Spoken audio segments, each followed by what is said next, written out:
எல்லாருக்கும் நமஸ்காரம். நம்ம ஆழ்வார்களை பற்றி பார்த்துன்னு வந்துட்டு இருக்கோம் இல்லையா? ஸோ வைஷ்ணவ நெறியில் திருமாலை பாடி பரப்பின ஆழ்வார்கள் மொத்தம் 12 பேர் இருக்கா. அவளோட வரிசைகள் முதல்ல நான் சொல்கிறேன். அதுக்கப்புறம் நம்ம ஒரு ஒரு ஆழ்வாரை பற்றியாக நம்ம பார்க்கலாம். முதல்ல பொய்கை ஆழ்வார், பூதத்தாழ்வார், பேயாழ்வார், திருமழிசை ஆழ்வார், நம்மாழ்வார், மதுரகவி ஆழ்வார், குலசேகர ஆழ்வார், பெரியாழ்வார், ஆண்டாள், தொண்டரடிப்பொடியாழ்வார், திருப்பானாழ்வார், திருமங்கையாழ்வார். இது அந்த வரிசையில் வருது. ஸோ இதில் முதல்ல இருக்கக்கூடிய பொய்கையார், பூதத்தார், பேயார் இவா 3 பேரையும் நம்ம முதலாழ்வார்கள் அப்படின்னு சொல்லக்கூடிய வழக்கம் உண்டு. ஸோ இப்போ நம்ம ஆழ்வார்களை பற்றி தெரிஞ்சுக்க போகிறோம் அப்படின்னாக்க இந்த முதல் ஆழ்வார்கள்ல இருந்து தான் நம்ம ஆரம்பிக்கணும். ஸோ இப்போ நம்ம அந்த முதலாழ்வார்களை 3 பேரை முதலாழ்வார்கள்னு சொல்கிறோம். ஸோ முதலாழ்வார்கள் வைபவம் அப்படின்னு சொல்லிட்டு பார்க்கலாம். அதாவது வைபவம் அப்படின்னு நான் ஏன் சொல்கிறேன் அப்படின்னா, வைபவம் அப்படின்னு சொல்லக்கூடிய வார்த்தைக்கு மகிமை இல்லாட்டா சிறப்பு இல்லாட்டா புகழ் அப்படி எது வேணாலும் பொருள் எடுத்துக்கலாம். ஸோ முதல் ஆழ்வார்களோட வைபவம் அப்படிங்கிறது அவளோட அவதார சிறப்பு, அப்புறம் அவளுக்கு இருந்த பக்தியோட ஆழம், அப்புறம் அவளோட பாசுரங்களோட மகிமை என்ன, அப்புறம் அவெல்லாம் திருக்கோவலூர்ல சந்திச்சிருந்தா இல்லையா அந்த இடத்த பத்தி, இது எல்லாத்தையும் நம்ம சேர்த்து தெரிஞ்சுக்க போறோம். அதை தான் வைபவம் அப்படின்னு சொல்றோம். பொய்கையாழ்வார், பூதத்தாழ்வார், பேயாழ்வார் இவா 3 பேரு முதலாழ்வார்கள் அப்படின்னு அழைக்கப்படுறா. அதாவது காலத்தினால முந்தின இவா காஞ்சி, மல்லை, மயிலை அப்படின்னு சொல்லக்கூடிய இடங்கள்ல பெருமாளோட அம்சமாக பாஞ்சஜன்யம், பெருமாளோட அந்த ஆயுதங்களோட அம்சமாக பாஞ்சஜன்யம், கௌமோதகி, நந்தகம் அப்படின்னு சொல்லக்கூடிய அம்சமாக அவதரிச்சவா அப்படின்னு சொல்லப்படுறது. பொய்கை ஆழ்வார் காஞ்சிபுரம் திருவெக்காவில ஒரு பொற்றாமரை குளத்துல அவதாரம் பண்ணிருக்கார். அதே மாதிரி இவர் முதல் திருவந்தாதி பாடியிருக்கார். பூதத்தாழ்வார் எடுத்துட்டோம் அப்படின்னா அவர் மாமல்லபுரத்துல, அதாவது திருக்கடல் மல்லையில பிறந்திருக்கார். இவர் 2வது திருவந்தாதி பாடியிருக்கார். பேயாழ்வார் மயிலாப்பூர் திருமயிலைன்னு சொல்லக்கூடிய இடத்துல அவதாரம் பண்ணியிருக்கார். ஸோ இவால ரொம்ப முக்கியமான அம்சம் சொல்லணும் அப்படின்னா, இவ எல்லாருமே அயோனிஜர்கள்னு சொல்லலாம். அதாவது ஒரு தாயோட வயத்துல பிறக்காம மலர்ல தோன்றினவா அப்படின்னு சொல்லலாம். ஸோ அவளை பத்தி தான் நம்ம இந்த காணொளியில பார்க்க போறோம். ஸோ வைஷ்ணவ சம்பிரதாயத்தில் ஆழ்வார்களோட வைபவம் திரும்ப திரும்ப போற்றப்படுறது. அவளோட அந்த திருநக்ஷத்திர நாட்களில் கொண்டாடப்படுறது. அது திருநக்ஷத்திர நாட்கள் எல்லாமே கொண்டாடப்படுறது. கோவில்கள்ல இதை ரொம்ப சிறப்பாக பண்ணிட்டு இருக்கா. ஏன் அப்படின்னாக்கா, ஆழ்வார்கள் அப்படின்றவா வெறுமன மனுஷா அப்படின்னு நம்ம சொல்லிட முடியாது. அவ பெருமாளோட அந்த அருள்னால, பயங்கரமான அனுகிரகத்தினால இந்த பூமியில அவதரிச்ச தெய்வீக ஆன்மாக்கள் அப்படின்னே கூட சொல்லலாம். வைஷ்ணவ சிந்தனையில ஆழ்வார்கள் அவதாரம் அப்படிங்கிறது ஒரு சாதாரண பிறப்புன்னு நம்ம சொல்லிடக்கூடாது. மயர்வர மதிநலம் அருளினன், திருமால் தன்னோட திருவருளால இவாளுக்கு மயக்கமில்லாத ஒரு தெளிந்த மதியை அருளினான் அப்படிங்கிறது தான் பொருள். ஆக ஆழ்வார்களோட அந்த ஞானம், பக்தி, அனுபவம் எல்லாமே எப்படின்னாக்க பெருமாளோட அந்த நேரடியான கருணையால வந்ததுதான். அவ எதுவுமே தானாக வந்ததுன்னு சொல்லிட முடியாது. ஸோ பெருமாளே இவாளை ஒரு கருவியாக்கி இந்த உலகத்துக்கு ஒரு பக்தி மார்க்கத்தை காட்டுறதுக்கு இவா எல்லாரையும் ஒரு கருவியாக யூஸ் பண்ணிட்டு இருக்கான் பெருமாள் அப்படின்னு சொல்லலாம். பொய்கை ஆழ்வார் காஞ்சிபுரத்துல ஒரு தாமரை மலர்ல தோன்றியிருக்கார். தாமரை அப்படிங்கிறது எப்படின்னா, சேத்துல தான் மலரும், ஆனா கூட சேரு தன்னை தொடாம பரிசுத்தமாக இருக்குமா. இது ஆழ்வாரோட தன்மையும் காட்டுறது. இந்த உலகத்துல பிறந்திருந்தா கூட உலக ஆசைகள் எதுவுமே இவரை தொடலியாம், உலக மாயை கூட இவரை மூடிடல. அதே மாதிரி பூதத்தாழ்வார் மகாபலிபுரத்துல திருக்கடல் மல்லை அப்படின்னு சொல்லக்கூடிய ஊர்ல ஒரு குறிஞ்சி மலர்ல தோன்றியிருக்கார். குறிஞ்சி மலர் மலைப்பகுதியில மலரக்கூடிய மலர், அதாவது குளிர்ந்த தூய்மையான ஒரு அரிதான மலர். இது ஆழ்வாரோட அன்பை, ரொம்ப அரிதான அந்த தூய்மையை நமக்கு உணர்த்துறதா இருக்கு. பேயாழ்வார் சென்னையில திருமயிலை, அதாவது நம்ம மயிலாப்பூர்னு சொல்றோமே, அங்க ஒரு செங்கழுநீர் மலர்ல இவர் தோன்றியிருக்கார். செங்கழுநீர் அப்படிங்கிறது எப்படின்னா சிவப்பு நிறத்துல இருக்கக்கூடிய ஒரு அழகான மலர். இது ஆழ்வாரோட அந்த தீவிரமான அந்த சிவந்த உணர்ச்சி மிகுந்த பக்தியை குறிக்கிறது அப்படின்னே சொல்லலாம். ஸோ 3 பேருமே மலர்கள்ல தான் தோன்றினா அப்படிங்கிறது ரொம்பவும் நம்ம இங்க புரிஞ்சுக்க வேண்டிய ஒரு விஷயம். மலர் அப்படிங்கிறது என்னன்னா பெருமாளுக்கு அர்ப்பணிக்க கூடியதுக்கான ஒரு அடையாளம் தானே. இவ எல்லாருமே திருமாலுக்காக, பெருமாளுக்காக அர்ப்பணிக்கப்பட்ட மலர்கள் மாதிரி இருக்கக்கூடியவா. அப்புறம் இவ எல்லாரும் திருக்கோவலூர்ல எப்படி சந்திச்சுண்டா அப்படின்னாக்க, திருக்கோவலூர்னு சொல்லக்கூடிய ஒரு திவ்ய தேசம் இருக்கு. அங்க வந்து திருவிக்கிரம பெருமாள் அங்க எழுந்தருளி இருக்கார். அவர் எப்படி இருக்காருன்னா 3 அடி அளந்த மகாவிஷ்ணு. இந்த தலத்துல நடந்த நிகழ்வு தான் முதல் ஆழ்வார்களோட வைபவத்துக்கு ஒரு மையமாக இருக்கு அப்படின்னு சொல்லலாம். அதாவது அவர் எல்லாம் ராத்திரியில சந்திச்சுக்கிறா. அந்த ராத்திரியை இப்ப நம்ம கண் முன்னாடி கொண்டு வரலாம். எப்படி அப்படின்னாக்க, ஒரு கார்த்திகை மாதம், அது எப்படி எப்படின்னா குளிர் வந்து அப்பதான் தொடங்கி இருக்குன்னு வச்சுக்கலாம். வானம் வந்து ரொம்ப இருட்டா மூடி இருக்கு. திடீர்னு மழை எப்படின்னா பெருவெள்ளமாக கொட்ட தொடங்கறதாம். அந்த மழையில நனைஞ்சுண்டு 3 ஆழ்வார்களுமே திருக்கோவலூர்ல இருக்கக்கூடிய அந்த இடத்துக்கு வரா. அப்போ அந்த இடத்துல வந்து ஒரு சின்ன மண்டபம் இல்லாட்டி ஒரு ரேழி அந்த மாதிரி ஏதாவது ஒன்று வச்சுக்கலாம், இல்ல ஒரு வாசத்தின்ன அப்படி ஏதோ ஒன்று அங்க இருக்கா. 3 பேரும் என்ன பண்றான்னா, மழையிலிருந்து தப்பிக்கணும் அப்படின்றதுக்காக அந்த இடத்துல ஒரு சேர வந்துடுறா. ஆனா அந்த இடம் எப்படி இருக்குன்னா ரொம்ப இடுக்கானதா இருக்கான். ஒருத்தர் படுத்துண்டா மட்டும்தான் இடம், அதாவது ஒருத்தர் படுத்துக்கிறதுக்கு மட்டும்தான் இடம் இருக்கும். ஒருத்தர் படுத்துண்டா இன்னொருத்தர் வந்து உட்காந்துக்கலாம், மூணாவதா இருக்கிறவா வந்து நின்னுக்கலாம். ஸோ இந்த மாதிரி இப்படி 3 பேரும் நெருக்கமாக அந்த இடத்துல இருந்தாலும், அப்போ திடீர்னு என்ன ஆகுறது அப்படின்னா, ஒரு 4வதாக ஒரு நெருக்கம் இவா கிட்ட வரதை வந்து இவா 3 பேருமே உணர்றா. அப்ப யாரோ இவாளை தள்ளுறா அப்படின்னு இவாளுக்கு தோன்றதா. ஆனா இருட்டுல யாரு என்னன்னு பார்க்க முடியல. ஆனா அந்த நெருக்கம் எப்படி இருக்குன்னா சாதாரணமானதா இல்ல. அது வந்து ஒரு திவ்யமான ஸ்பரிசம் இருந்தது, அதுல ஒரு தெய்வீகமான சாநித்தியம் இருந்தது அப்படின்னே சொல்லலாம். அப்போ 3 பேரும் என்ன பண்றான்னா ஒரே நேரத்துல இதை ஃபீல் பண்றா. அப்ப அவளுக்கு என்ன தோணுதுன்னா, ஓ இது வந்திருக்கிறது வந்து பெருமாள் தான், நாராயணன் தான் நம்மளோட இங்க நிக்கிறான் அப்படின்னு அந்த உணர்வு வந்த உடனே 3 பேருக்கும் ஒரே சந்தோஷம் தாங்க முடியலையாம். ரொம்ப சந்தோஷப்படுறா. அந்த ஆனந்தத்துல 3 பேரும் ஒரு விளக்கு ஏத்துறா. அதாவது உள்ளான விளக்குகள், ஞானம், அது மாதிரி ஞானம்னு சொல்லக்கூடிய விளக்குகள்னு வச்சுக்கலாமே. ஸோ இதை வந்து என்னன்னா திருமால் என்ன பண்றார், பெருமாள் தன்னோட அடியவர்கள் இருக்கக்கூடிய இடத்துக்கு தானே வராராம். அதாவது அவர் எங்கோ தூரத்துல வைகுண்டத்துல மட்டும் இல்லை, பெருமாள் என்ன பண்றாருன்னா தன்னோட பக்தர்களோட அவ இருக்கக்கூடிய இடத்துலயே எப்பவுமே இருக்கா அப்படிங்கிறதுக்கு இது ஒரு சான்றா இருக்கு.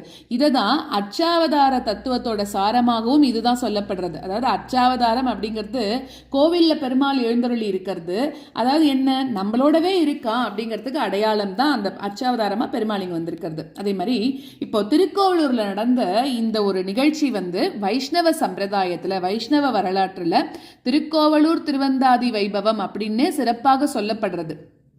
இந்த தலத்துல இன்னைக்கும் இந்த 3 ஆழ்வார்களுக்கும் தனி சன்னதிகள் இருக்கு. ஸோ திருவந்தாதி மூவரோட அந்த திருநட்சத்திர நாட்கள்ல இங்க பெரிய பெரிய உற்சவங்கள்லாம் நடைபெறதாம்.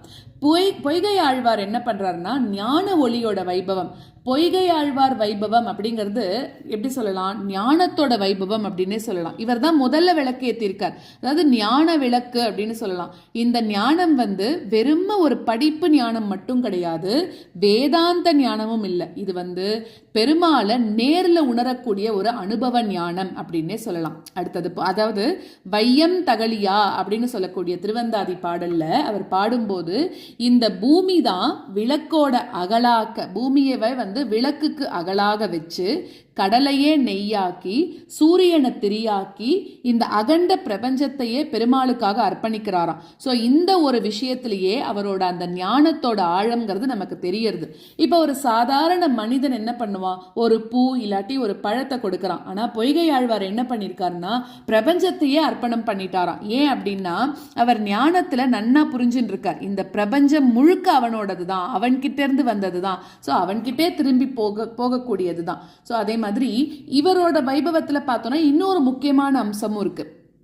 இவர் திரும்ப திரும்ப சுடர் ஆழியான் அப்படின்னு சொல்லி பெருமாளை அழைச்சுட்டே இருக்காராம். சுடர் ஆழி அப்படின்னாக்க ஒளிரக்கூடிய சக்கரம்னு அர்த்தம். பெருமாளோட சுதர்சன சக்கரம் இருக்கு இல்லையா, இது வந்து வெறும் ஆயுதம் மட்டும் கிடையாது. இது என்னதுன்னா பெருமாளோட சங்கல்ப சக்தியோட அடையாளமாக இது கருதப்படுறது, அவனோட ஞானத்தோட அடையாளம், அவனோட பரிபூர்ணத்தோட அடையாளம். ஸோ ஞானத்தை பேசக்கூடிய பொய்கை ஆழ்வார் ஞானத்துக்கு அடையாளமா இருக்கக்கூடிய சக்கரத்தை கொண்டவனை வழிபடுறது ரொம்பவும் பொருத்தமானது தான். அடுத்தது பொய்கை ஆழ்வாரோட அந்த முதல் திருவந்தாதியில இன்னொரு சிறப்பும் இருக்கு. அதாவது என்ன அப்படின்னா ஒரு பாசுரமும் கூட இதுல வந்து தமிழ் இலக்கியம்லாம் நிறைய இருக்கும் இல்லையா பிரபந்தத்துல. ஸோ அந்த மாதிரி இதோட ஒரு பாசுரமும் எழுசீர் கழி நெடிலடியாசிரிய விருத்தம் அப்படின்னு சொல்லக்கூடிய ஒரு யாப்பு வகையில அமைஞ்சிருக்கு. இந்த யாப்பு என்னதுன்னா தமிழ் இலக்கணத்துல ரொம்பவும் சிறப்பான ஒன்றாக, அதாவது ஞானத்தை மட்டும் இல்லை, தமிழின் இலக்கண அழகையும் கூட பொய்கையாழ்வார் தன்னோட பாசுரங்கள்ல நிலைநாட்டியிருக்கார் அப்படிங்கிறதையும் புரிஞ்சுக்கணும். பொய்கையாழ்வாரோட இப்ப தொடர்போடு இருக்கக்கூடிய திருத்தலங்கள் நிறைய இருக்கு. இவர் பாடின திவ்ய தேசங்கள்ல ஸ்ரீரங்கம், திருவேங்கடம், திருக்கோவலூர், திருவெக்கா இதெல்லாம் ரொம்ப முக்கியமானதாக கருதப்படுறது. திருவெக்கால இருக்கக்கூடிய அந்த யதோத்காரி கோவிலோட, யதோத்காரி பெருமாளோட இந்த பொய்கையாழ்வாருக்கு ரொம்பவும் நெருங்கிய தொடர்பு இருக்கு அப்படின்னு சொல்றான்.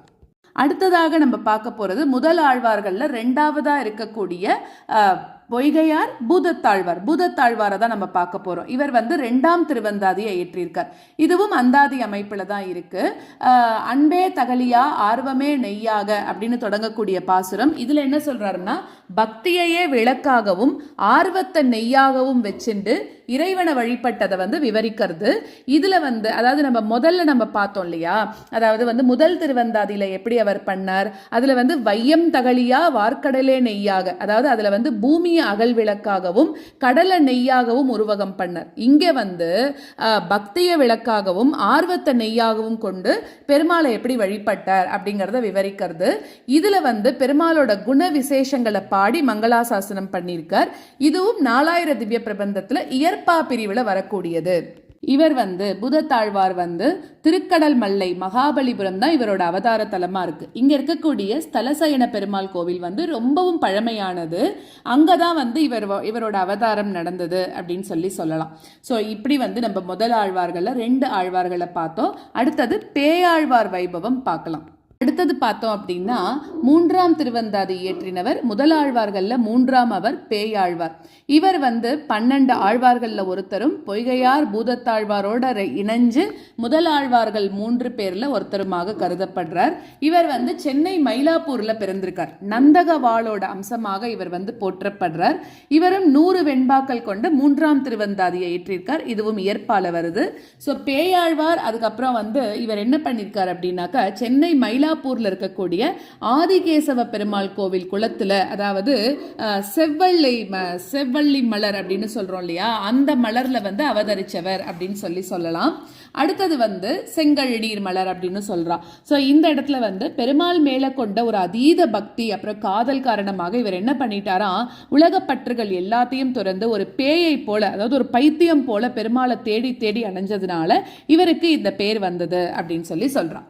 இவரோட இந்த அந்தாதியில பெருமாளை அடிபணிஞ்சு அவரோட கல்யாண குணங்களை போற்றி பாடக்கூடிய பக்தி இலக்கியமாக இவரோட 3ஆம் திருவந்தாதி அமைஞ்சிருக்கு. இவரோட வைபவம் எப்படி அப்படின்னு நம்ம பார்த்தோம்னாக்க, இதுல நம்ம பார்க்கிறோம் இல்லையா, நேர் தரிசனத்தோட வைபவமாகவே சொல்லப்படுறது. பொய்கையாழ்வார் வந்து ஞானத்தினால விளக்கேற்றினார், பூதத்தாழ்வார் வந்து அன்பால விளக்கேற்றினார். இவர் வந்து அவ 2 பேரும் ஏத்தின விளக்குல அதுல இருந்து வரக்கூடிய வெளிச்சத்தினால பெருமாளையும் தாயாரையும் நேர்ல பார்த்து திருக்கண்டேன் அப்படின்னு ஆரம்பிக்கக்கூடிய பாசுரத்தை ரொம்ப ஆனந்தத்தோட ஏற்றினார் அப்படின்னு சொல்லலாம். ஸோ இவர் வந்து நம்ம முன்னாடியே சொன்ன மாதிரி பெருமாளோட காட்சியிலேயே அவரோட மனம் மறந்து அவரோட உடல் உணர்வு எல்லாமே இழந்து சாப்பிட கூட மறந்து போயிடுவாராம், தூங்க மறந்து ஒரு பேயை போல பெருமாளோட பக்தியில ரொம்ப மூழ்கி போயிட்டார் அப்படின்னு சொல்லலாம். ஸோ இதை வந்து நம்ம வந்து பைத்தியம் அப்படின்னு சொல்லிடக்கூடாது. இது எப்படின்னா வேதாந்தத்துல இதை சமாதி நிலை அப்படின்னு சொல்றான். ஸோ அந்த சமாதி நிலையில இருக்கிறவா வந்து வெளியில பார்க்கறதுக்கு ஒரு பேய் மாதிரி, ஒரு பித்து பிடிச்ச மாதிரி இருப்பா. ஆனா இவர் தான் வந்து உண்மையான பக்தியில பெருமாளோட மூழ்கி போயிருக்கார் அப்படின்னு சொல்லலாம். ஸோ இதுல வந்து திருக்கண்டேன் பொன்மேனி கண்டேன் அப்படின்னு சொல்லக்கூடிய இந்த ஒரு ரொம்ப பிரசித்தமான பாசுரம் அப்படின்னே சொல்லலாம். வைஷ்ணவ சம்பிரதாயத்துல இது ரொம்ப பிரசித்தமான பாசுரம் அப்படின்னே சொல்லலாம். அதாவது ஒரு நேர் தரிசனத்தோட பரவசம் இந்த ஒரே ஒரு பாசுரத்துல முழுக்க சொல்லப்படுறது அப்படிங்கலாம். திருக்கண்டேன் அப்படின்னா என்ன, திருமகளை கண்டேன் அப்படிங்கிறார். திருமகள் முதல்ல வந்து கண்ணில் படுறா இவருக்கு. ஏன்னா வைஷ்ணவ சிந்தனையில வந்து திருமகள் வந்து புருஷகாரம், அவதான் வந்து என்ன பண்றான்னா நம்மளையும் பெருமாளையும் இணைக்கக்கூடிய ஒரு தூது, மெசஞ்சராக இருக்கலாம். அவளை பார்த்ததுக்கு அப்புறம் தான் நம்ம கோவில்ல கூட போய் பெருமாளை பார்க்குறோம் இல்லையா. ஸோ திருக்கண்டேன் பொன்மேனி கண்டேன். அடுத்தது திருமாலோட அந்த பொன்னிறமான திருமேனியை பார்த்தேன் அப்படிங்கிறார். பெருமாள் எப்படி இருக்காராம், ஒரு கரிய மேகம் மாதிரி நிறத்தோடு இருக்கக்கூடியவர் அப்படின்னு சொல்றா. ஆனா அந்த கரிய நிறத்துல கூட ஒரு பொன்னொளி வெளிப்படுறதாம். அந்த ஒளியையே பொன்மேனி அப்படின்னு சொல்றார். ஸோ திகழும் மறுக்கண் அணிநிறமும் கண்டேன் அப்படிங்கிறார். என்ன, சூரியனை போல ஒளிரக்கூடிய நிறத்தை பார்த்தேன், கரிய மேகத்திலிருந்து மின்னல் வெற்றா போல போல பெருமாளோட திருமேனியிலிருந்து ஒளி வீசுறது அப்படிங்கிறார். பொன்னாழி கண்டேன் அப்படின்னா என்ன, கையில சக்கரம் வச்சுருக்கார் இல்லையா, பொன்னிறமான சக்கரத்தை பார்த்தேங்கிறார். புரிசங்கம் கை கண்டேன், கைகள்ல சங்கம் வச்சுருக்கார். இப்படி ஒன்னொன்னா பாக்குறாராம். இது ஒரு தரிசனம் படிப்படியாக திறக்கிற மாதிரி இருக்கு. முதல்ல திருமகள் தெரிகிறா, அப்புறம் திருமேனி தெரிகிறது, அப்புறம் ஆயுதங்கள் தெரிகிறது, இப்ப முழு தரிசனமும் கிடைக்கிறதாம். சோ பேயாழ்வாரோட வைபவத்துல இன்னொரு சிறப்பு என்னன்னா, இவர் பெருமாளோட அவதாரங்கள் எல்லாத்தையும் சிறப்பிக்கிறார் அப்படின்றார். அதாவது ஆமையாக கூர்மாவதாரம், மீனாக மத்ஸ்யாவதாரம், நிருசிம்மாவதாரம், வாமனாவதாரம் அப்படின்னு ஒரு அவதாரத்தையும் பாசுரங்கள்ல சொல்றாராம். ஒரு அவதாரத்துல கூட பெருமாளோட வேற வேற பரிமாணங்கள் வெளிப்படுறது அப்படிங்கிறதையும் பேயாழ்வார் ரொம்ப ஆழமாக இதுல சொல்றார். சோ அதே மாதிரி இது பேயாழ்வார் பத்தினது. இப்படி இந்த 3 பேரும் ஏற்றிருக்கக்கூடிய விளக்கு, இதை நம்ம நன்னா புரிஞ்சுட்டோம் அப்படின்னாக்க வைஷ்ணவ தத்துவம் முழுக்க புரிஞ்சிடும் அப்படின்னே சொல்லலாம். முதல் விளக்கு என்னது? ஞான விளக்கு, பொய்கை ஆழ்வார் ஏற்றிருக்கிறது. அதாவது பெருமாளை தெரிஞ்சுக்கிறதுனால உண்டாகக்கூடிய விளக்குன்னு சொல்லலாம். தத்துவ ஞானம், அதாவது உண்மையான அறிவு அப்படிங்கிறது. அதாவது பெருமாள் தான் பரம்பொருள், பெருமாள் தான் எல்லாத்துக்கும் காரணம், பெருமாள் ஒருத்தனே முக்தி கொடுக்கக்கூடியவன் அப்படின்னு தெரிஞ்சுக்கிறது. ஸோ இந்த அறிவு வரும்போது என்ன ஆயிடும்னா ஒரு ஒளி வருதான். இருட்டுல ஒளி தோன்றா போல அஞ்ஞானம் நீங்கி நமக்கு ஞானமும் வருதுன்னு சொல்லலாம். இரண்டாம் விளக்கு எப்படின்னா அன்பு விளக்கு, அதாவது பூதத்தாழ்வார் ஏற்றினது. ஞானம் வந்தா அப்புறம் என்ன ஆகிறது? ஒரு அன்பு வளர்றது இல்லையா? பெருமாளை தெரிஞ்சிருந்தா மட்டும் போராது, அவரை நேசிக்கவும் தெரியணும். நேசம் அப்படிங்கிறது எப்படின்னா ஒரு ஃபீலிங் கிடையாது, அது ஒரு நிலையான ஆழமான ஒரு தளர்வில்லாத தொடர்பாக இருக்கணும். அன்பு வளர வளர என்ன ஆகுறதுன்னா அந்த விளக்கு பிரகாசமாகிறது தான். அதாவது இறைவனை நோக்கி போகக்கூடிய பாதை நம்மளுக்கு தெளிவாகிறது. மூன்றாவது விளக்கு என்னன்னா அனுபவ விளக்கு. பேயாழ்வார் ஏற்றினாரே அது. ஞானமும் அன்பும் சேர்ந்தாக்க நமக்கு ஒரு அனுபவம் கிடைக்கிறது இல்லையா? பெருமாளை நேரில் பார்க்கறது, பெருமாளோட நேரடியான தொடர்பு கிடைக்கிறது. இது மூன்றாம் விளக்கோட ஒளி. ஸோ இந்த ஒளியில திருமாலும் திருமகளும் தெரிகிறார்கள் அப்படிங்கிறது தான் பேயாழ்வாரோட அனுபவமா இருக்கு. இந்த 3 சேர்ந்து முழுமையான பக்தி வாழ்க்கையை உருவாக்குறது. ஒண்ணு மட்டும் இருந்தா போராது. ஞானம் மட்டுமே இருந்தாக்க வெறுமாதார அறிவு தான், ஆனா அன்பில்லாத கல்வி போல வறண்டு போயிடும் இல்லையா? அதே மாதிரி அன்பு மட்டுமே இருந்ததுன்னா உணர்ச்சி இருக்காது. ஸோ திசை தெரியாத ஆர்வம் போல அதுவும் போயிடும். அனுபவம் மட்டுமே இருந்தாக்க ஞானமும் அன்பும் இல்லாம அது எப்படி இருக்கும்னா ஒரு மாய தோற்றம் மாதிரி இருக்குமா. 3மே சேர்ந்து இருந்தாதான் அது பூர்ண முக்தி அப்படின்னு சொல்றது. ஸோ 4000 திவ்ய பிரபந்தத்துல முதல் ஆழ்வார்களோட வைபவம். 4000 திவ்ய பிரபந்தம் அப்படிங்கிறது தமிழ் வைணவத்தோட ரொம்பவும் புனிதமான நூலாக கருதப்படுறது. 4000 பாசுரங்கள், 12 ஆழ்வார்கள், ஒரு 2000 ஆண்டுகளுக்கும் மேலான ஒரு பாரம்பரியம்னே சொல்லலாம். இந்த நூல்ல முதல் ஆழ்வார்களோட 3 திருவந்தாதிகளும், அதாவது 300 பாசுரங்கள் ரொம்ப முக்கியமான இடத்தை பிடிச்சிருக்கு அப்படின்னு சொல்லலாம். இயற்பா அப்படின்னு சொல்லக்கூடிய பகுதியில, அதாவது இயற்கையான எளிமையான தமிழ்ல பாடப்பட்ட பகுதியில இந்த திருவந்தாதிகள் இருக்கு. இது டெய்லியுமே வைஷ்ணவ வழிபாட்டுல பாராயணம் பண்ணப்படுறது. இதுதான் முதல் ஆழ்வார்களோட வைபவம். மேற்கொண்டு நம்ம அடுத்தடுத்து இருக்கக்கூடிய ஆழ்வார்களை ஒரு வீடியோல பார்க்கலாம். ஆழ்வார் எம்பெருமானார் ஜீயர் திருவடிகளே சரணம்.